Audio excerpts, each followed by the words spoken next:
وعلى ابن عمه ووارث علمه وخليفته سيد الأولياء والوصيين أمير المؤمنين وعلى السيدة المعصومة الجليلة التي هي جوهرة القدس من الكنز الخفي بدت فابدت تاليات الأحرف وأئمة الهر بل أم أبيها سيما بقية الله الأعظم في الأرضين روح له الفداء وأرواح العالمين ولعنة الله على أعدائهم أجمعين.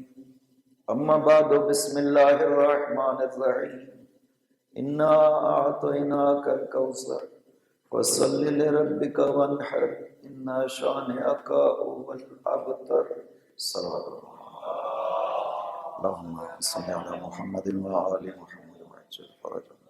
یہ اس سلسلہ کی آخری مجلس ہے انجمن دعائے زہرا کی طرف سے، اور جو برادران انجمن کے دنیا سے چلے گئے ہیں اور ان برادران کے جو موجود ہیں مرحومین کے لیے ایک مرتبہ سورہ فاتحہ، 3 مرتبہ سورہ توحید کی تلاوت۔ بسم اللہ الرحمن الرحیم، الحمدللہ رب العالمین الرحمن الرحیم مالک یوم الدین ایاک نعبد و ایاک نستعین اہدنا الصراط المستقیم صراط الذین انعمت علیہم غیر المغضوب علیہم ولا الضالین۔ بسم اللہ الرحمن الرحیم، قل هو اللہ احد اللہ الصمد لم یلد ولم یولد ولم یکن له کفوا احد۔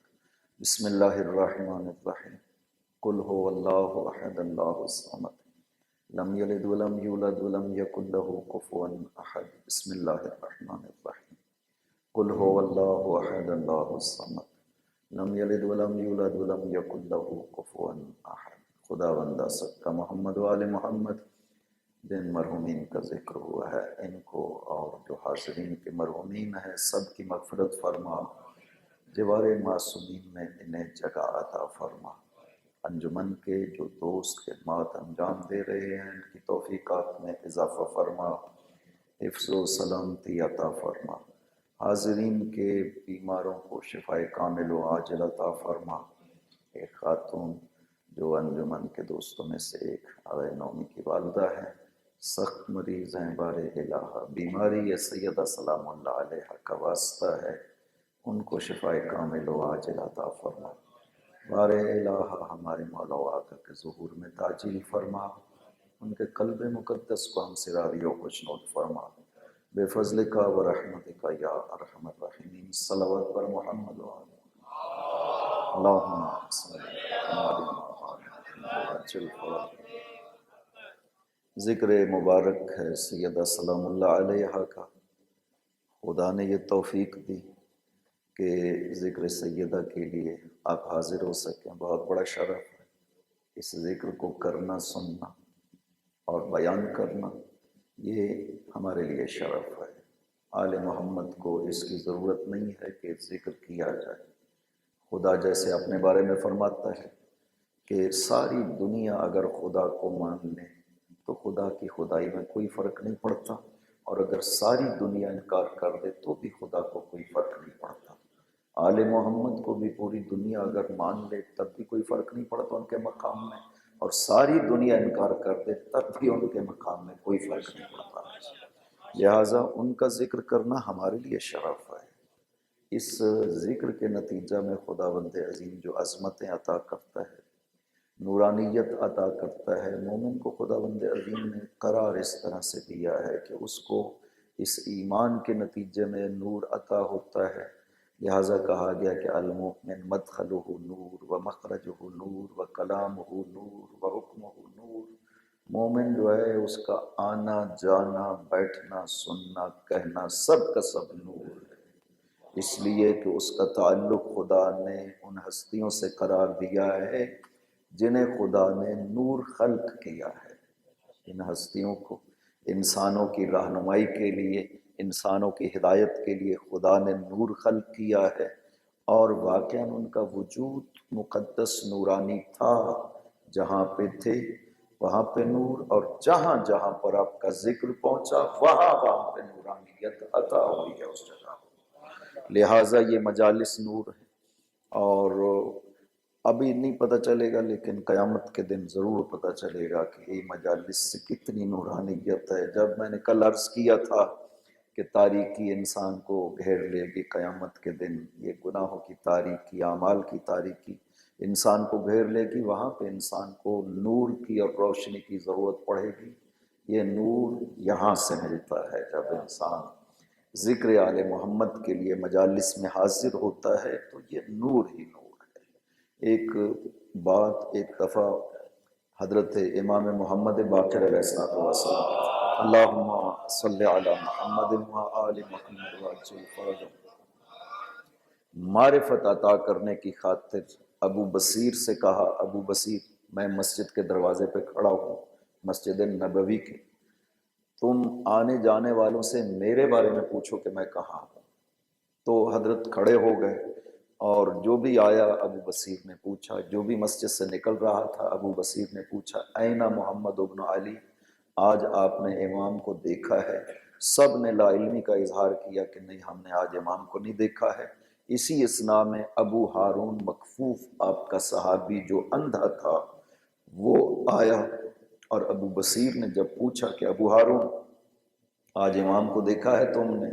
تو ابو ہارون نے کہا کہ ابو بصیر امام تو تیرے ساتھ کھڑے ہوئے ہیں، امام تو موجود ہیں، یہاں پہ کھڑے ہیں۔ تو ابو بصیر نے سوال کیا ابو ہارون تم تو آنکھوں سے اندھے ہو، تمہیں نہیں پتا، کیسے پتا چلا کہ امام یہاں پہ موجود ہیں؟ اس نے کہا ابو بصیر جہاں پہ امام ہوتے ہیں نا وہاں نور ہی نور پھیلا ہوتا ہے۔ اللہم صلی علی محمد و آل محمد وعجل فرجہم۔ تو امام کا جہاں پہ وجود ہے وہاں پہ نور ہے، ان کا ذکر بھی خداوند عظیم نے نور قرار دیا ہے۔ اور کلامکم اجسادکم فی الاجساد و ارواحکم فی الارواح و قبورکم فی القبور و اسماءکم فی الاسماء فما احلی اسماءکم۔ آپ کے نام مبارک نام ہیں، باقی بھی لوگوں کے نام ہیں، آپ کے جسم مبارک جسم ہے۔ خداوند عظیم نے کتنی شیرینی پیدا کیا ہے آپ کے ناموں میں کہ انسان اندازہ نہیں کر سکتا۔ انہی حروف کے ساتھ یہ نام مرکب ہوئے ہیں، اور کتنا خدا نے شیرین بنا دیا ہے ان ناموں کو لینا کہ انسان جتنا مرضی ہے تکرار کر لے، کبھی انسان کے دل میں اکتاؤ پیدا نہیں ہوگا کہ میں اب تھک چکا ہوں یہ نام لے لے کر کے۔ نہیں، یہ ذکر مقدس ایسا ہے کہ جتنا زیادہ لیا جائے گا اتنی زیادہ پیاس بڑھتی چلی جاتی ہے اس ذکر مقدس کی۔ انسان جتنا ذکر کر لے پھر بھی سمجھتا ہے کہ میں وہ حق ادا نہیں کر پایا ہوں۔ لہٰذا یہ ذکر مقدس اس طرح سے ہے، اتنے دن مسلسل یہ جاری ہے۔ بی بی پاک کا ذکر خدا کا خاص بندوبست ہے کہ اتنی کثرت سے سید الشہداء کے بعد کسی اور ہستی کا اتنا زیادہ ایام مسلسل ذکر نہیں ہوا ہے جتنا سیدہ پاک کا خداوند عظیم نے بندوبست کر دیا ہے کہ، اور یہ بھی خدا کا بندوبست ہے، ورنہ تاریخ شہادت میں اختلاف کی کوئی خاص اس طرح سے وجہ نہیں ہے، اور دونوں شہادتیں مشہور ہیں۔ یوں نہیں ہے کہ یہ دن زیادہ مشہور ہے اور 13 کا دن جو ہے وہ کم مشہور ہے، نہ، دونوں کو برابر شہرت ہے، اور یہی وجہ ہے کہ دونوں دن برابر منائے جاتے ہیں۔ اور پھر 13 سے لے کر کے مسلسل 20 جمادی ثانیہ تک جب آپ کا تشریف آوری ہے اس کائنات میں، تب تک مسلسل ذکر سیدہ رہتا ہے۔ اس سے بڑا شرف ہمارے لیے کیا ہو سکتا ہے کہ ہم اس ہستی کا ذکر کریں مسلسل جس کے لیے میں نے کل عرض کیا تھا، خدا نے فخر کیا کہ یہ میری کنیز ہے، پیغمبر نے فخر کیا کہ میری بیٹی ہے، مولا نے فخر کیا کہ میری زوجہ ہے، حسن و حسین نے فخر کیا کہ ہماری ماں ہے۔ اس ہستی کے ساتھ ربط میں ہر امام نے، ہر بزرگ جو بھی اس کائنات کا عظیم ہے، اس نے یہ فخر کیا۔ خداوند عظیم نے ارشاد فرمایا ہے زبان پیغمبر سے، پیغمبر نے ارشاد فرمایا ان اللہ یرضی لرضا فاطمہ ویغضب لغضبہا، حدیث صحیح ہے، حاکم نیشاپوری نے المستدرک میں حدیث کو نقل کیا اور کہا صحیح الاسناد، یہ حدیث سند کے لحاظ سے صحیح ہے۔ حافظ ذہبی نے تلخیص المستدرک میں بھی حدیث کو کہا صحیح ہے۔ جب ذہبی کسی حدیث کو صحیح کہہ دے تو اعتراض کی گنجائش کم رہ جاتی ہے، چونکہ ذہبی سخت آدمی ہے شمس الدین، یہ جو بھی خصوصاً فضائل کی حدیثیں ہیں ان کو کم یہ قبول کرتا ہے۔ ذہبی کی اس طرح سے عادت ہے۔ ایک حدیث ہے مولا کے حوالے سے فضائل کی، بہت بڑی حدیث ہے جسے حاکم نے مستدرک میں نقل کیا ہے۔ ذہبی اس حدیث کو دیکھ کر کے کہتا ہے کہ حدیث سند کے لحاظ سے تو اعتراض نہیں ہو سکتا، لیکن میرا دل گواہی دیتا ہے کہ یہ حدیث باطل ہے، صحیح نہیں ہے۔ یعنی فضیلت مولا برداشت نہیں ہو سکی۔ مشہور حدیث ہے، یا علی حبیبوں کا حبیبی و حبیبی حبیب اللہ، یا علی عدو کا عدوی و عدوی عدو اللہ، علی آپ کا دوست میرا دوست ہے اور میرا دوست خدا کا دوست ہے۔ علی آپ کا دشمن میرا دشمن ہے اور میرا دشمن خدا کا دشمن ہے۔ اس حدیث کو دیکھ کر کے ذہبی برداشت نہیں کر سکا۔ حاکم نے کہا کہ حدیث صحیح ہے، لیکن ذہبی برداشت نہیں کر سکا۔ ذہبی کہتا ہے والقلب یشہد انہ باطل، میرا دل گواہی دیتا ہے کہ یہ حدیث باطل ہے، درست نہیں ہو سکتی۔ کیوں گواہی دیتا ہے؟ وہ آگے وجہ بھی بیان کرتا ہے کہ ایک شخص کی دوستی اور دشمنی خدا کی دوستی اور دشمنی کیسے ہو سکتی ہے؟ یعنی ایک شخص کو دوست بنائے تو خدا کو دوست بنائے، ایک شخص سے دشمنی کریں تو خدا کی دشمنی۔ وہ کہتا ہے ایک شخص کی ایسے کیسے ہو سکتی ہے؟ یہی ذہبی یہاں پہ یہ کہتا ہے، لیکن اس حدیث کو جب پہنچتا ہے، یہ سیدہ پاک کا یہ اعجاز ہے کہ ذہبی بھی حدیث کو کہتا ہے یہ حدیث صحیح ہے، جس میں پیغمبر نے فرمایا ان اللہ یرضی لرضا فاطمہ وَيَغْضِبُ لِغَضَبِهَا، کہ خدا فاطمہ کی رضا پہ راضی ہوتا ہے اور فاطمہ پہ غضب، فاطمہ جس پہ غضب کرتی ہے خدا غضبناک ہو جاتا ہے۔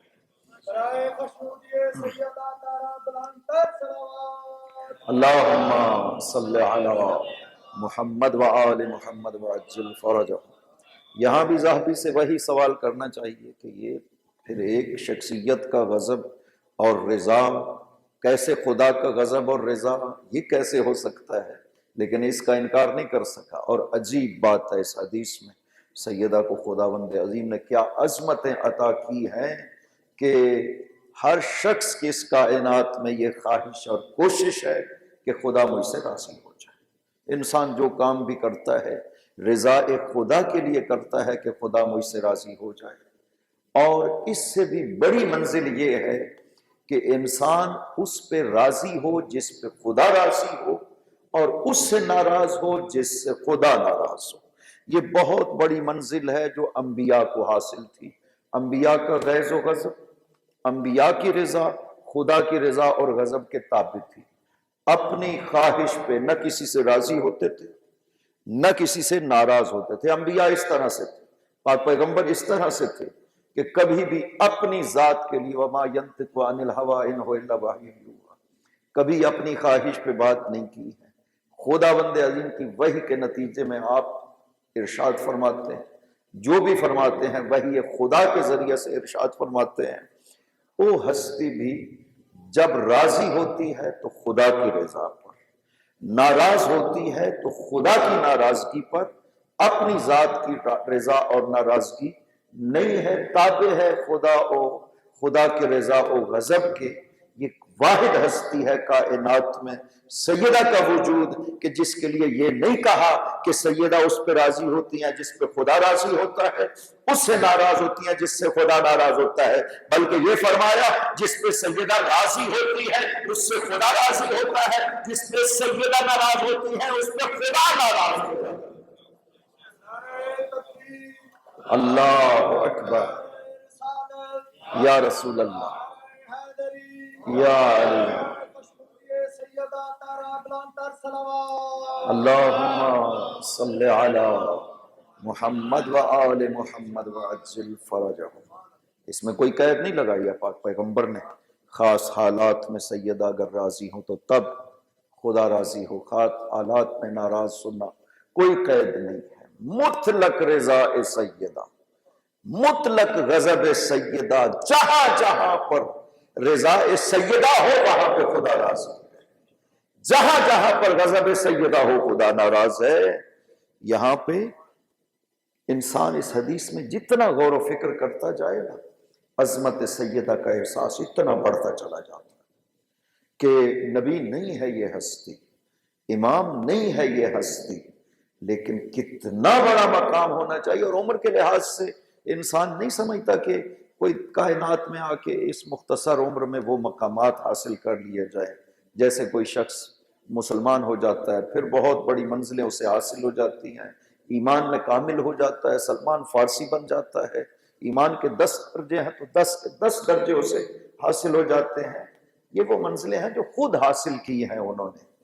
لیکن آل محمد کو جو بھی مقام عطا ہوا ہے وہ اس طرح نہیں ہے کہ دنیا میں آنے کے بعد حاصل ہوا ہے، بلکہ اس کائنات میں عالم نورانیت میں جب خدا نے ان کو خلق کیا ہے تو اسی کمال کے ساتھ خلق کیا گیا ہے.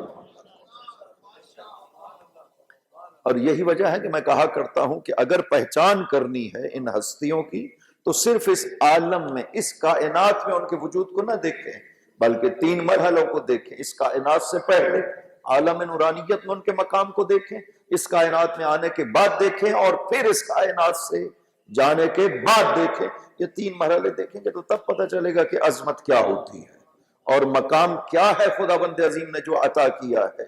آدم و حوا جب جنت میں تشریف لے گئے، تبخترا جنت میں داخل ہوئے، جنت کی نعمات خداوند عظیم نے یہ عظمتیں بخشی تھیں، ملائکہ نے سجدہ کیا، جنت میں جگہ عطا ہوئی. اب جب جنت میں ٹہل کے چلنے لگے تو یہ خیال دل میں آیا، کہا کہ ہم سے زیادہ خدا نے کوئی خوبصورت مخلوق خلق نہیں کی ہے کہ ہمیں خداوند عظیم نے جو یہ شرف بخشا ہے سب سے ہٹ کر کے بخشا ہے، لہذا ہم سے بہتر کوئی مخلوق اس کا مطلب ہے خلق ہی نہیں کی ہے خداوند عظیم نے.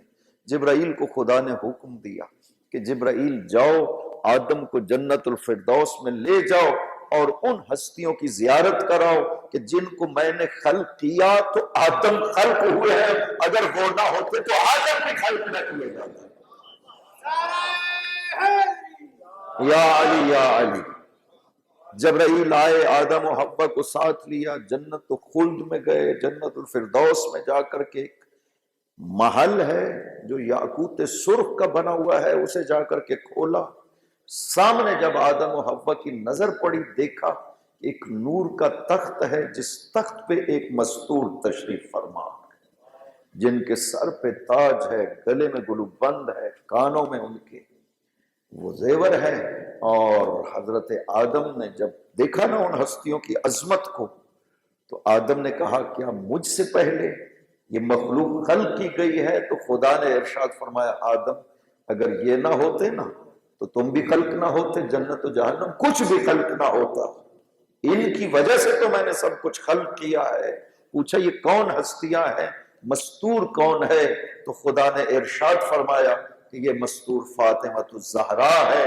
اس کے سر پہ جو تاج ہے یہ اس کے بابا کی ترجمانی کر رہا ہے، گلے میں گلوبند ہے یہ ان کے شوہر کی ترجمانی کر رہا ہے، کانوں میں گوشوارے ہیں یہ ان کے بیٹوں کی ترجمانی کر رہا ہے. اس کا مطلب ہے کہ عظمت ذات سیدہ میں ایسی خصوصیت موجود تھی کہ وہاں عالم نورانیت میں بھی خدا نے اگر پہچان کروائی ہے آل محمد کی تو وجود سیدہ کے ذریعے سے کروائی ہے، اور یہاں پر بھی اگر پہچان کروائی ہے تو وجود سیدہ کے ذریعے سے کروائی ہے. اللہم صلی علی محمد وآل محمد وعجل فرجہ. دیکھیں نا جبرائیل نے جب سوال کیا، آپ حدیث قصہ میں جب پڑھتے ہیں جبرائیل نے آسمان پہ سوال کیا. جبرائیل بھی جانتا ہے، خدا بھی جانتا ہے. جبرائیل نے کس لیے سوال کیا؟ تاکہ یہ فضیلت پتہ چل سکے لوگوں کو. کہا کہ یا رب ومن تحت الکساء، خدا بندہ یہ چادر کے نیچے کون لوگ ہیں؟ خدا نے کیا جواب دیا؟ ہم فاطمہ و ابوہا و بالوہا و بنوہا. نام صرف خداوند عظیم نے ایک ہی لیا ہے، باقی اور کوئی نام نہیں لیا ہے. باقی صرف اور صرف رشتے بتائے ہیں کہ یہ فاطمہ کے رشتہ دار ہے. نام تو ایک ہی ہے جس کے ذریعے سے پہچان ہو سکتی ہے، یہ فاطمہ ہے اور فاطمہ کا باپ ہے.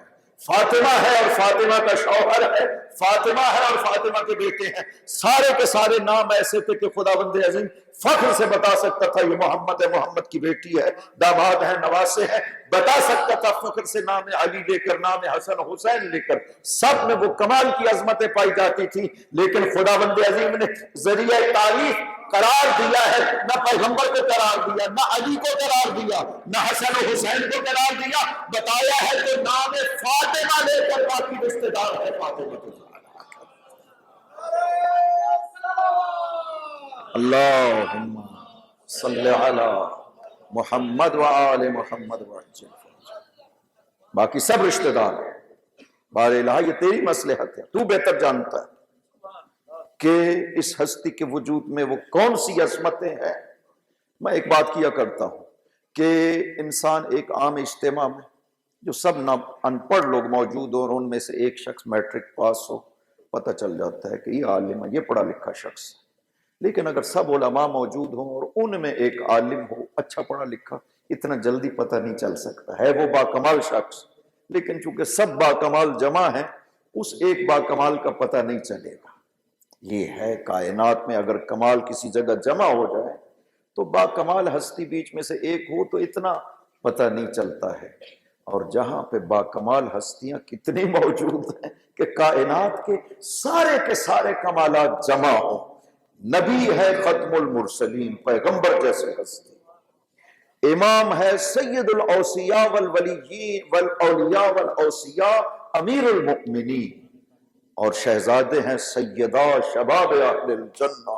جہاں اتنی بڑی عظمتیں ہوں، آپ اندازہ لگائیں اگر ان عظمتوں کے بیچ میں کوئی ایک معمولی شخص ہو تو کیسے پتہ چل سکتا ہے کہ یہ بھی باکمال ہے؟ نہ نظر ہی نہیں پڑے گی۔ بھائی جہاں پہ پیغمبر موجود ہیں، علی موجود ہے، حسن و حسین موجود ہیں، وہاں کسی اور پہ کیسے نظر پڑ سکتی ہے؟ نہ صرف مرد بلکہ ان ہستیوں کے بیچ میں ایک خاتون موجود ہے جو ان کی طرح نہ نبی ہے نہ امام ہے، اس کی عظمتیں کتنی زیادہ ہونی چاہیے کہ خدا ان کاملین کا بھی تعارف کرواتا ہے تو فاطمہ کے ذریعے سے کرواتا ہے۔ اللہ اکبر، یا رسول اللہ،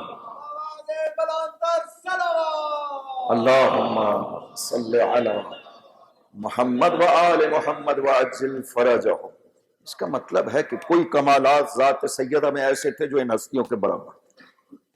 وہ کمالات بے شک ہم نہیں سمجھ سکتے، لیکن وہ ان ہستیوں کے برابر تھے۔ اور آپ کو سب سے بڑی دلیل قرآن کریم میں عظمت سیدہ کی جو ہے وہ آیا مباہلہ ہے۔ مباہلہ میں مسئلہ تو نبوت و رسالت کا تھا۔ عیسائی آ جاتے ہیں نجران سے 60 افراد کا وفد لے کر کے، پیغمبر سے 3 دن تک بحث کرتے ہیں، مناظرہ کرتے ہیں۔ وہ کہتے ہیں عیسیٰ خدا کا بیٹا ہے، آپ کو ہم رسول نہیں مانتے، آپ کی رسالت کا اقرار نہیں کرتے ہیں۔ پاک پیغمبر دلیلیں دیتے رہے۔ انہوں نے کہا کہ نہیں، عیسیٰ چونکہ بغیر باپ کے پیدا ہوا ہے لہٰذا خدا کا بیٹا۔ کوئی کیسے بغیر باپ کے پیدا ہو سکتا؟ خدا نے آیت نازل کی، اسی آیت سے مباہلہ سے پہلے والی آیت، کہ خدا نے ارشاد فرمایا ان مثل عیسیٰ عند اللہ کمثل آدم خلقہ من تراب ثم قال له کن فیکون۔ عیسیٰ جو ہے اس کی مثال خدا کے ہاں آدم والی ہے۔ آدم کو خدا نے مٹی سے بنایا تھا، عیسیٰ کی تو ماں موجود ہے، صرف باپ نہیں ہے۔ آدم کی نہ ماں تھی نہ باپ تھی، خدا نے مٹی سے بنا کر کے ارشاد فرمایا، کہا ہو جاؤ۔ آدم وجود پذیر ہو گئے خدا کے لیے تو اتنا ہی چاہیے، جب ارادہ کر لیتا ہے کسی چیز کا تو وہ ہو جاتا ہے۔ بن باپ پیدا کرنا خدا کے لیے کیا مشکل ہے؟ اس سے پہلے آدم کو بغیر ماں باپ کے پیدا کیا خدا۔ یہ دلیل بھی دی خدا بند عظیم نے، پیغمبر نے ان کو ارشاد فرمائی، نہیں مانے۔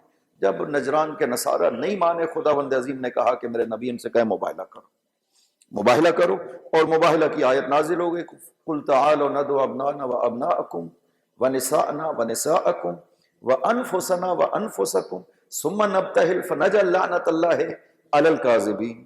اب ترجمہ آپ سب کو آتا ہے، چونکہ مشہور آیت ہے کہ تم بلاؤ، آؤ، تم لے آؤ، ہم لے آتے ہیں۔ کن کن کو لے آتے ہیں؟ رشتے بتا دیے، ہم اپنی عورتوں کو لے آتے ہیں، تم اپنی عورتوں کو لے آؤ، ہم اپنے بیٹوں کو لے آتے ہیں، تم اپنے بیٹوں کو لے آؤ، ہم اپنی جانوں کو لے آتے ہیں، تم اپنی جانوں کو لے آؤ، ثم نبتہل، پھر ہم مباہلہ کریں گے اور جھوٹوں پہ اللہ کی لعنت قرار دیں گے۔ مسئلہ تو نبوت کا تھا، رسالت کا تھا، نبی جاتے ان کا مسئلہ تھا، امام جاتے چونکہ وہ محافظ رسالت ہیں، مفسر رسالت ہیں، وہ بھی چلے جاتے، لیکن مسئلہ یہاں تک نہیں ختم ہوا، حکم خدا ہوا کہ لے کر کے جائیے۔ کسے لے کر کے جانا ہے؟ صحیح مسلم کے یہ لفظ ہے۔ اب سب منتظر ہیں، آگا صبح کا جب ٹائم تھا رکھ دیا گیا کہ کل صبح، نصارہ نے بھی کہا کہ ٹھیک ہے رات کو ہم مشورہ کر لیتے ہیں، مشورہ کر کے انہوں نے کہا کہ ٹھیک ہے کل ہم آئیں گے مباہلے کے لیے، آپ بھی آ جانا، یہ لوگ آئیں گے ہمارے ساتھ۔ اب ایک طرف سارے کفار جمع ہو گئے، چونکہ مدینہ میں تھا تو یہودی موجود تھے وہاں پہ، وہ بھی ایک طرف جمع ہے، اصحاب سب کے سب جمع ہیں۔ یہ ایک عجیب منظر ہے جو 6000 تاریخ نبوت میں کبھی پیش نہیں آیا۔ عجیب بات یہ ہے کہ 6000 سالہ تاریخ نبوت ہے جس میں یہ واقعہ کبھی بھی پیش نہیں آیا کہ کسی نبی نے اپنی نبوت کے اس بات کے لیے مباہلہ کے لیے تشریف لے گئے۔ یہ صرف پیغمبر اکرم، دو کام ہیں جو کسی تاریخ نبوت میں نہیں ہوئے اور پیغمبر نے کیے، ایک مباہلہ کے لیے تشریف لے جانا، اور دوسرا اپنے بعد اپنے جانشین کا ایک کھلے مجمع میں اعلان کرنا کہ میرے بعد جیسے میں تمہارا مولا ہوں ویسا ہی علی ابن ابی طالب تمہارا مولا ہے۔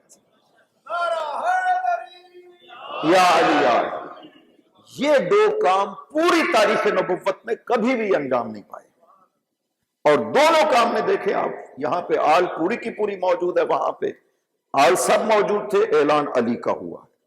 تو پاک پیغمبر فدعا علی و فاطمہ و حسن و حسین، یہ صحیح مسلم کی روایت ہے کہ پاس صبح ہوئی جب سب منتظر ہے دونوں طرف، ادھر کافر ادھر مسلمان، پاک پیغمبر تشریف لا اپنے گھر سے باہر نکلے، علی فاطمہ حسن و حسین کو باہر تشریف لائے، گھر سے جب دروازے سے باہر نکلے اپنی عبا اوپر اوڑھ لی اور خدا سے عرض کیا اللہم ہؤلاء اہل بیتی، خدا بندہ اہل بیت محمد صرف یہی ہستیاں ہے جو اس وقت چادر کے نیچے موجود ہے۔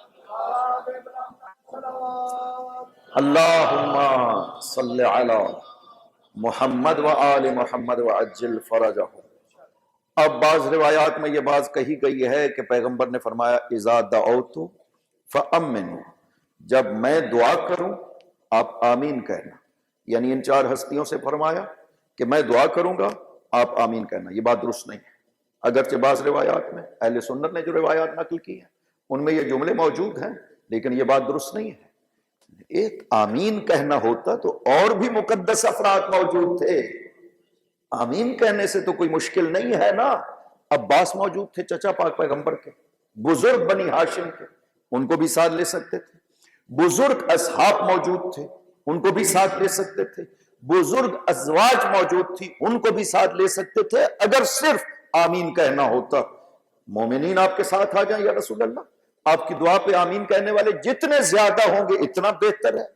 بات آمین کہنے کی ہے نا، افراد کی تعداد جب آمین کہنے والوں کی بڑھ جاتی ہے خدا دعاؤں کو جلدی قبول کرتا ہے۔ اسی واسطے کہا گیا ہے کہ وہاں جایا کرو جہاں پہ مومنین کثرت سے آتے ہیں، ان کے کثرت سے آنے کی وجہ سے اس جگہ میں برکتیں ہوتی ہیں، خدا وہاں دعاؤں کو جلدی قبول کرتا ہے۔ یہ اثر ہے، کثرت کا اثر ہے بارگاہ خدا میں، جہاں پہ ایک مانگنے والا ہو وہ اور جہاں پہ 100 ایک ہی بات مانگ رہے ہو خدا سے، کتنا فرق کرتا ہے۔ تو اگر صرف آمین کہنا ہوتا نا تو پھر پیغمبر ساتھ مومنین کو لے کر کے جاتے، چچا کو لے کر کے جاتے، ازواج کو لے کر کے جاتے، وہاں پہ صرف اور صرف ان چار ہستیوں کو لے جانے کا مطلب یہ ہے کہ صرف مسئلہ آمین کہنا کا نہیں تھا، بلکہ جن کا مسئلہ تھا نبوت رسالت، پیغمبر ان کو ساتھ لے جا رہے ہیں۔ انہوں نے نہیں کہا کہ نحن اہل بیت النبوہ و معدن الرسالہ، ہم ہیں اہل بیت نبوت، ہم ہیں معدن رسالت، یعنی کوئی بھی تمہیں رسالت و نبوت کے لحاظ سے مسئلہ ہو تو ہم موجود۔ پیغمبر کے پاس ضرورت نہیں تھی نبوت و رسالت کو ثابت کرنے کی، آتے تھے یہودی کافر آتے تھے، سوال کرتے تھے حضور کے بعد، کون جواب دے سکتا ہے جس کو نبی اور وسیع کے علاوہ کوئی جواب نہیں دے سکتا؟ ایسے ایسے سوال یہودی آ کر کے کرتے تھے، تو وہاں پہ بیان سوائے آل محمد کے اور کوئی نہیں کر سکتا تھا اس کو، اور یہ بار بار ہوا سائل جو ہے مایوس لوٹا اور اس کو پھر لے گئے مولا علی کے پاس. مولا علی نے جواب دیا. کیوں؟ یہ مسئلہ رسالت و نبوت ہے اور ہم ہیں وارث رسالت و نبوت. ہماری ذمہ داری ہے رسالت کی حفاظت کرنا. یونان سے یہودی آتا ہے، حضور پاک تشریف لے جا چکے تھے دنیا سے. اس نے آ کر کے اپنے علم کے مطابق کچھ باتیں کہی. اس کو کہا گیا نا کہ پیغمبر تو دنیا سے جا چکا. تیسرا دن تھا حضور پاک. تو اس نے کہا جو جانشین ہے مجھے ادھر لے جاؤ. لے گئے بالآخر پہلے مراحل طے کر کے مولا علی کے حضور میں. جناب سلمان فارسی لے کر کے گئے. تو اس نے کہا کہ میں نے سنا کہ ایک شخص نے عرب میں نبوت کا دعویٰ کیا ہے، میں اس کا علاج کرنے کے لیے آیا ہوں. آپ نے ارشاد فرمایا نہیں، نبی حق تھے اور وہ معجزے دکھائے تھے انہوں نے اپنی نبوت کو ثابت کرنے کے لیے. اس نے پوچھا کہ کیا معجزہ؟ حضرت نے پھر وہ معجزہ بیان کیا جو نہج البلاغہ میں پورا ایک خطبہ ہے کہ جس میں کس طرح سے یہ مشرکین آئے تھے پیغمبر کے پاس کہ یا رسول اللہ، ہم اگر آپ یہ معجزہ ہمیں دکھائیں گے جو ہم طلب کریں گے تو ہم آپ کو رسول مان لیں گے. آپ نے فرمایا کہ جو تم چاہتے ہو مجھے کہو، میں ویسا کر دوں گا.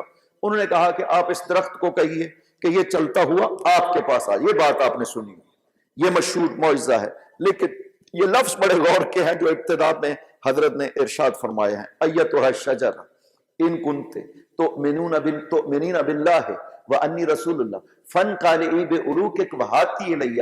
اے درخت اگر تو ایمان رکھتا ہے اللہ پر اور میری رسالت پر. بات پیغمبر نے کہی تو اگر ایمان رکھتا ہے، اس کا مطلب ہے کہ اس کائنات میں ہر چیز صاحب ایمان بھی ہو سکتی ہے اور صاحب نفاق بھی ہو سکتی ہے. اگر مان لے تو پتھر بھی کیوں نہ ہو صاحب ایمان ہو جائے گا. یہ پیغمبر کا فرمانا درخت کو کہ تو اگر صاحب ایمان ہے تو جڑ سمیت اکھڑ کر کے آ جا، چلتا ہوا میرے پاس آ جا. حضرت اس یہودی کو فرماتے ہیں کہ جب حضور نے یہ جملہ ارشاد فرمایا زمین شک کو نہ شروع ہوئی، ایک شور مچا. درخت چلتا ہوا زمین کو چیرتا ہوا پیغمبر اکرم کے پاس آ کر کے شاخ حضور کے اوپر مکمل جھک گئی درخت کی. اس نے اپنے ایمان کی علامت بتا دی کہ پیغمبر نے بلایا میں چلا آیا. اس کے بعد انہوں نے کہا کافروں نے کہ آدھے درخت کو کہیں کھڑا رہے، آدھا واپس چلے جائے. حضرت نے فرمایا آدھا چلا گیا. انہوں نے کہا جو آدھا باقی ہے اس کو بھی کہیں یہ واپس چلا جائے. آپ نے اسی طرح فرمایا. دونوں مل گئے. نظر بھی نہ آیا کہ ان میں شک ہوا تھا. یہ جب معجزہ انہوں نے دیکھا تو انہوں نے مانا نہیں پیغمبر اکرم کو. انہوں نے انکار کر دیا. پیغمبر کو کہا کہ آپ جادوگر ہیں، یہ آپ کا جادو ہے، نعوذ باللہ من ذالک. اب یہودی کو جب آپ نے یہ معجزہ دکھایا تو یہودی جواب میں کہتا ہے یا امیر المومنین، آپ بتا رہے ہیں، میں نے تو اپنی آنکھوں سے نہیں دیکھا ہے، مجھے کیسے یقین ہو کہ آپ کے نبی نے یہ معجزہ دکھایا ہے؟ تو علی نے فرمایا میں جو موجود ہوں، جو معجزہ ان سے طلب کرنا تھا مجھے علی سے کہا، میں کہوں گا یا علی یا علی. یہ ہے رسول کے بعد وسیع کا کام، وارث رسول کا کام. وہ صاحب وراثت ہے اس رسالت کے حوالے سے. لہذا انہوں نے کہا کہ نحن اہل بیت النبوہ، ہم ہیں اہل بیت نبوت، ہم ہیں معدن رسالت. اور ہم سے رسالت کے معاملے میں، کتاب الہی کے معاملے میں اگر تمہیں کوئی سا بھی سوال درکار ہو، اور ہم جو موجود ہیں تو نبی کے بعد آل نبی کا یہ کام ہے، تو کیوں مباہلہ میں کسی اور کو نہ لے گئے؟ اگر آمین کہنا ہوتا تو کسی کو بھی لے جا سکتے تھے. آمین کا مسئلہ نہیں تھا، رسالت کا مسئلہ تھا. جس کا تعلق ہے رسالت پیغمبر سے اسے ساتھ لے کر کے گئے. جنہیں نہیں لے گئے اس کا مطلب ہے ان کا وراثت رسالت سے کوئی تعلق ہی نہیں بنتا ہے. اللہ اکبر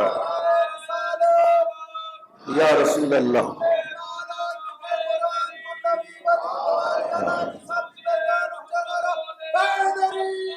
یا علی یا علی.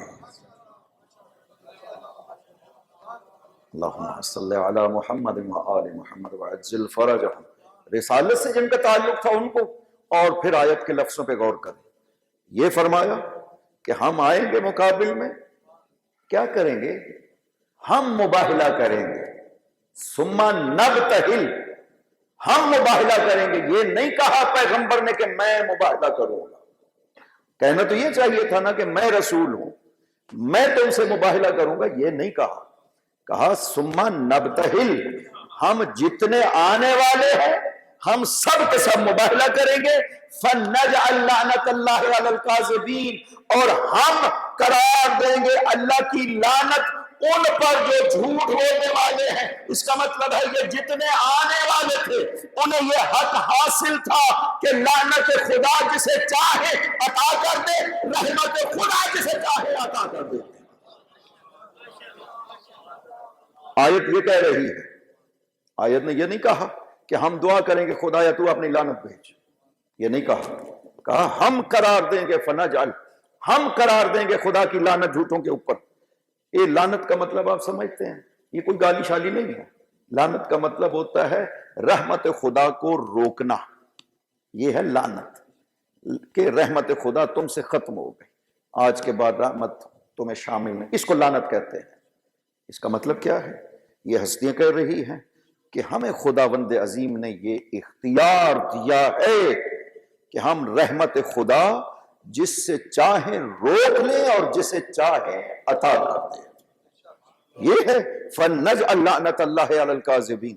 اب یہاں پر جب آپ کو یہ بات سمجھ آ گئی کہ خدا نے آیا مباہلہ میں کیا ارشاد فرمایا ہے، اب عظمت سیدہ کا اندازہ ہوتا ہے کہ خداوند عظیم نے پیغمبر کو بھیجا، مولا علی اور حسنین کریمین کو بھیجا.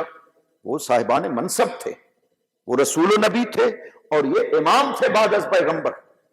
اس منصب کے حوالے سے سوال یہ ہے بار الہ سیدہ کا وجود کس لیے، وہ بھی اس مردوں میں، لیکن کس حفاظت کے ساتھ. آگے رسول خدا، پشت رسول پہ جناب سیدہ، پشت سیدہ پہ مولا امیر، اور چادر تطہیر اوپر لی ہوئی، اور اس طرح سے لے کر کے جاتے ہیں.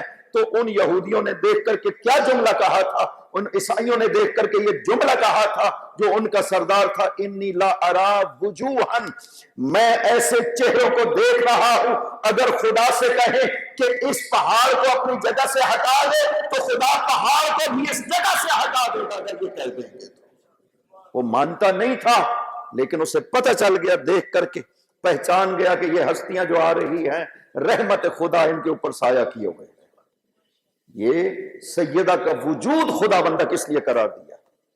اس کا مطلب ہے جتنے مقامات تو نے پیغمبر اکرم کو اور مولا امیر اور حسنین کریمین کو عطا کیے ہیں، سب کے سب مقامات جناب سیدہ کو حاصل کی.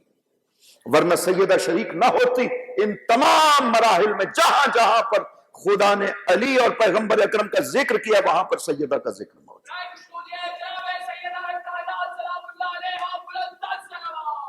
اللہم صلی علی محمد و آل محمد و عجل فرجہ. وہ سیدہ کی عظمتیں ہیں کہ خداوند عظیم ہر مرحلہ میں شریک قرار دیتا ہے. اور ایک خصوصیت جناب سیدہ کی جو کسی کو بھی حاصل نہیں ہے، حتیٰ پیغمبر اکرم کو، مولا امیر کو بھی یہ خصوصیت حاصل نہیں ہے، صرف اور صرف جناب سیدہ کو. شیخ صدوق نے یہ روایت معانی الاخبار میں نقل کی ہے. معانی الاخبار وہ کتاب ہے شیخ صدوق کی کہ جس میں جو روایات ائمہ سے آئی ہیں اور وہ مشکل ہے معنی کے لحاظ سے، دوسری روایات ائمہ کے ذریعے سے ان کے معانی بیان کیے گئے. تو ساری روایات پہ مشتمل ہے یہ کتاب معانی الاخبار. اس میں جناب سیدہ کے حوالے سے اس روایت کو ذکر کیا کہ پیغمبر نے جب آ کر کے لوگوں کو ذکر کیا نا کہ ان اللہ خلق ابنت فاطمہ قبل ان یخلق الارض والسماء. صلوات پڑھیے محمد و آل محمد پہ. اللہم صلی علی محمد و آل محمد و عجل فرجہ. خداوند عظیم معظم کو صحت و سلامتی اور طول عمر عطا فرمائے. یہ روشن کر رہے ہیں نام محمد و آل محمد کو، اور جہاں جہاں پہ بھی کوئی خدمت آل محمد کر رہا ہے اس کے لیے شرف اور عزت بھی ہے، اور آل محمد اس کی زندگی میں انشاءاللہ اور برکات عطا کریں کہ ہمیشہ اسی طرح سے یہ اس نام مقدس کو دنیا کو اس خوبصورت انداز میں سناتے رہیں. ان کی صحت و سلامتی کے لیے ایک مرتبہ صلوات پر محمد و آل. اللہم صلی علی محمد و آل محمد وعجل فرجہم۔ یہ آخری حدیث بیان کرتا ہوں تاکہ زیادہ ٹائم بھی نہ لوں، کہ جب حضور نے یہ ارشاد فرمایا کہ خداوند عظیم نے میری بیٹی کو تب خلق کیا جب ابھی زمین و آسمان خلق نہیں ہوئے تھے۔ اصحاب میں سے ایک شخص نے سوال کیا الیست ہی الانسیہ یا رسول اللہ، کیا آپ کی بیٹی انسان نہیں ہے؟ آپ نے فرمایا انہا الحوراء الانسیہ، میری بیٹی وہ حور ہے جسے خدا نے انسان کی شکل میں اس کائنات میں بھیجا ہے۔ وجود سیدہ خداوند عظیم نے خصوصیت کے ساتھ ایک الگ نور سے خلق کیا ہے، نور عظمت خداوند، وہاں خلق ہوا نور سیدہ۔ اور پھر پیغمبر فرماتے ہیں ان اللہ احب ان یخرجنی من صلب آدم وان یخرجہا من صلبی، یہ خصوصیت ہے جو صرف سیدہ کو حاصل ہے، کسی اور کو حاصل نہیں ہے کہ اللہم صلی علی محمد و آل محمد وعجل۔ حضرت فرماتے ہیں خدا نے یہ پسند کیا ہے کہ مجھے بھی دنیا میں بھیجنا ہے تو صلب انبیاء کے ذریعے سے، صلب آدم میں منتقل ہوا، پھر انبیاء کے صلبوں میں منتقل ہوا، میں اس طرح سے دنیا میں آیا ہوں۔ لیکن میری بیٹی کے لیے خدا نے یہ پسند کیا ہے کہ کسی نبی کی صلب میں نہ جائے، بلا واسطہ شجرہ طوبہ سے صلب پیغمبر میں نور سیدہ کو منتقل کیا جائے۔ کوئی نقص نہیں تھا نبیوں کی صلب میں آنا، کوئی نقص نہیں ہے، وہ سب پاک و پاکیزہ صلبیں، آپ زیارت وارث میں پڑھتے ہیں پاکیزہ صلبیں ہیں۔ نبیوں کی صلبوں میں آنا کوئی نقص نہیں ہے، کیونکہ مولا امیر اور پاک پیغمبر تشریف لائے ہیں اس طرح سے۔ لیکن خدا خود بہتر جانتا ہے سیدہ کے نور کی کیا عظمتیں تھی، کیا امتیاز تھا خدا کی بارگاہ میں، کہ کہا کہ مجھے بھی خدا نے یہ چاہا کہ میں دنیا میں آؤں تو صلب انبیاء کے ذریعے سے، لیکن میری بیٹی کے لیے خدا نے نہیں پسند کیا کہ کسی اور نبی کی صلب میں آئے سوائے میری صلب کے۔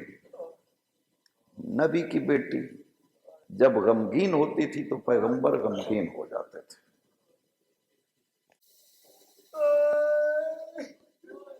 ایک دن تشریف لائے گھر، دیکھا بیٹی غمگین ہے۔ کہا بیٹی آپ کیوں غمگین ہیں؟ کہا بابا آپ نے جو حدیث بیان کی ہے نا، محشر میں جو لوگوں کو اٹھایا جائے گا، اس سے مجھے بڑی تکلیف ہوئی۔ جانتے ہیں محشر میں برہنہ اٹھایا جائے گا۔ آپ نے کہا نہیں بیٹی، یہ آپ کے لیے نہیں ہے، جب محشر کا دن ہوگا خدا سب سے پہلے مجھے اٹھائے گا، پھر تیرے جد ابراہیم کو اٹھایا جائے گا، پھر تیرے شوہر امیر المؤمنین کو اٹھایا جائے گا، اس کے بعد خدا جبرائیل کو بھیجے گا آپ کی قبر پر۔ جبرائیل 7 گنبد نور آپ کی قبر پہ نصب کریں گے۔ کسی کو اس طرح خدا نہیں اٹھائے گا محشر میں۔ بیٹی 7 گنبد نور جبرائیل نصب کرے گا آپ کی قبر پہ، میکائیل آئے گا لباس جنت لے کر جو آپ کو پہنایا جائے گا، ذوقائیل فرشتہ جنت کی سواری لائے گا، بیٹی آپ کو سوار کیا جائے گا۔ 70,000 حوریں آپ کے دائیں طرف، علم تسبیح ان کے ہاتھ میں ہوگا، آپ کے ساتھ چل رہی ہوں گی۔ آپ کی سواری جب چلے گی تو حوا تشریف لائیں گی 70,000 فرشتوں کے ساتھ، آپ کی ماں خدیجہ آئیں گی 70,000 حوروں کے ساتھ، جناب مریم ام کلثوم آئیں گی آپ کے استقبال میں 70,000 حوروں کے ساتھ۔ بیٹی جب آپ محشر میں وارد ہونے لگیں گی، ینادی مناد من بطنان العرش یا اہل المحشر غضوا ابصارکم ونکسوا رؤوسکم۔ بیٹی جب آپ کی سواری داخل ہونے لگی نا محشر میں، تو بطنان عرش، عرش کے اندر سے خدا کی یہ آواز آئے گی، او محشر والو اپنے سر کو جھکا لو، اپنی آنکھوں کو بند کر لو، نبی کی بیٹی محشر میں تشریف لا رہی ہے۔ بیٹی آپ اس طرح سے محشر میں آئیں گی، یا نبی اللہ آپ کی بیٹی جس کے لیے محشر میں اس طرح سے خداوند عظیم نبیوں کو حکم دے گا، اپنے سروں کو جھکا لو، آنکھوں کو بند کر لو، نبی کی بیٹی آ رہی ہے۔ یا رسول اللہ آپ کے بعد آپ کی بیٹی اسی طرح سے تشریف لائی تھی گھر سے باہر، نہ سروں کو جھکایا گیا نہ آنکھوں کو بند کیا گیا۔ نبی جب آتے تھے دروازہ سیدہ پہ کھڑے ہو کر اجازت مانگتے تھے، بیٹی مجھے اجازت ہے میں اندر آ جاؤں؟ پسے دیوار آ کر کے بیٹی یہ عرض کرتی تھی بابا البیت بیتک والبنت بنتک، بابا یہ آپ کا گھر ہے اور میں آپ کی بیٹی ہوں، آپ کو اجازت مانگنے کی کیا ضرورت ہے؟ فرماتے تھے بیٹی خدا مجھے حکم دیتا ہے تیرے دروازے پہ، میں محمد بھی اجازت مانگ کر کے یا رسول اللہ یہ آپ کی بیٹی کا وہی دروازہ ہے جس پہ آپ کھڑے ہو جاتے تھے۔ آپ کے بعد اسی دروازے پہ آگ لگائی گئی، یا رسول اللہ دروازہ گرا، آپ کی بیٹی کی ایک مرتبہ ایک چیخ بلند ہوئی، فضا میرا محسن شہید ہو گئے، اجرکم علی اللہ۔ آخری دن سیدہ کی زندگی صحن میں سو رہی ہیں، کپڑا اوپر لیا ہوا ہے، مولا علی تشریف لائے، آ کر کے سلام کہا، السلام علیکہ یا بنت رسول اللہ، آپ پر سلام ہو اے دختر رسول۔ کپڑا چہرے سے ہٹا کر کے جواب دیا اور ارشاد فرمایا علی اچھا ہوا آپ آ گئے، ابھی خواب میں بابا تشریف لائے تھے، بابا مجھے فرما رہے تھے فاطمہ اب مجھ سے جدائی برداشت نہیں ہوتی، جلدی آ جاؤ، علی میری زندگی کے یہ آخری دن ہے۔ بابا نے فرما دیا ہے یا علی میں آپ کو کچھ وصیتیں کرنا چاہتی ہوں، آپ اس پہ عمل کریں گے؟ فرمایا بی بی آپ فرمائیں میں عمل کروں گا۔ یہ کہہ کر کے جو پہلا جملہ علی سے کہا نا، علی اسے برداشت نہ کر سکے، کہا یا علی جب سے آپ کی زندگی میں آئی ہوں نا، آپ سے نہ کبھی جھوٹ بولا ہے نہ کبھی خیانت کی ہے۔ جب یہ جملہ کہا نا علی رو پڑے، فرمایا یا سیدتی، او میری سردار زہرا آپ کا مقام بہت بلند ہے کہ آپ کو علی سے معذرت کرنی پڑے۔ زبان حال سے کہا ہوگا ہاں بی بی آپ نے علی کے گھر میں آ کر کوئی آرام نہیں دیکھا ہے، مشکوں سے پانی بھر کے آپ لائیں، آپ نے چکیاں پیسی، اتنا پانی بھرتی تھی، علی تو جہاد کے لیے تشریف لے جاتے تھے، 4 بچوں کو بی بی پاک اکیلے میں پالتی تھی، پانی جب بھر کے باہر سے لانا ہوتا تھا سیدہ خود مشق اٹھا کے لاتی تھی، بی بی کے جسم پہ نشان پڑ گئے تھے پانی اٹھا کر لانے کے، چکیاں پیستی تھی تو ہاتھ پہ چھالے پڑ گئے تھے، بی بی پاک کی زندگی اس طرح سے تھی۔ یہ وہ ہستی ہے کہ جس کے لیے پیغمبر کھڑے ہو جایا کرتے تھے، بعد پیغمبر یہ حال ہے۔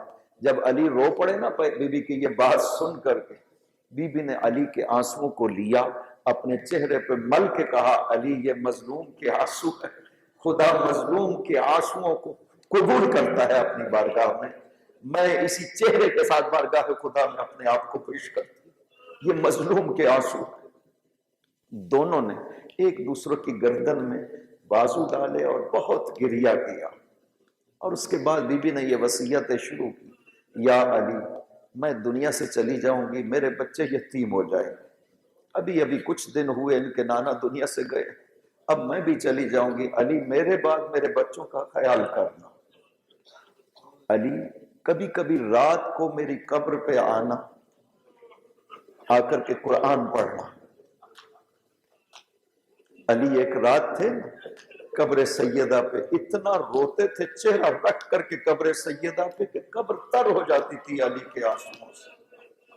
ایک رات قبر سیدہ پہ سر رکھا سو گئے، خواب میں آ کر کے سیدہ نے کہا علی جلدی گھر جائیے میرا حسین گریہ کر رہا۔ اجرکم علی اللہ۔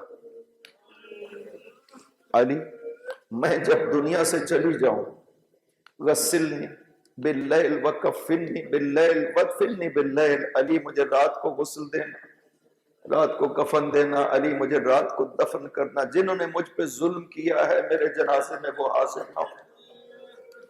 یہ وصیت تھی جو علی کو کی۔ ایک وصیت بی بی نے اپنی بیٹی کو بھی کی تھی، جیسے آپ کی ماں نے ایک وصیت پیغمبر کو نہیں کہی تھی، کہا تھا یا رسول اللہ مجھے آپ سے شرم آتی ہے، آپ کی بیٹی سے کہوں گی، آپ کی بیٹی آپ کو بتائے گی۔ ماں نے کہا تھا بیٹی اپنے بابا سے کہنا کہ اب خدیجہ کے پاس کفن خریدنے کے پیسے باقی نہیں بچے ہیں، یہ ملکۃ العرب۔ کہا یا رسول اللہ میرے پاس کفن کے پیسے نہیں ہیں، اپنے قمیص میں مجھے کفن دینا۔ جب آ کر کے بیٹی نے اپنے بابا کو یہ بات کہی نہ، رو پڑے رسول خدا، جبرائیل نازل ہوئے کفن لے کر کے آیا، رسول اللہ یہ خدا نے کفن بھیجا ہے خدیجہ کے لیے، اجرکم علی اللہ۔ اب جب ماں دنیا سے جا رہی ہے، 3 دن پہلے اپنی بیٹی کو بلایا، ثانیہ زہرا کو بلایا، ایک گٹھڑی اپنی بیٹی کے حوالے کی، کہا بیٹی اس گٹھڑی میں کفن ہے، 4 کفن ہے، میں مر جاؤں ایک کفن میرا ہے، ایک کفن تیرے بابا علی کا ہے، اور ایک کفن جب رسول خدا دنیا سے گئے تھے ان کو دیا تھا، اور چوتھا کفن تیرا بھیا حسن جب دنیا سے جائے تو اس کا۔ جب یہ سنا نا زینب نے تو رو کر کے ماں سے سوال کیا، اماں بھیا حسین کا کفن کہاں ہے؟ بی بی نے رو کر کے کہا بیٹی تیرے بھیا حسین کو کفن نہیں ملے گا، اس لیے کہ بے غسل و کفن تیرا بھیا حسین 3 دن تک کربلا کی گرد کے پڑا رہے گا۔ ہاں بیٹی میں نے اپنے ہاتھ سے یہ قمیص تیار کیا ہے، بیٹی میری طرف سے آخری وقت میں جب میرا حسین قمیص مانگنے آئے تو یہ قمیص حسین کو پیش کرنا، یہی حسین کا کفن بنے گا۔ اجرکم علی اللہ۔ آخری دن آیا زندگی یہ سیدہ کا،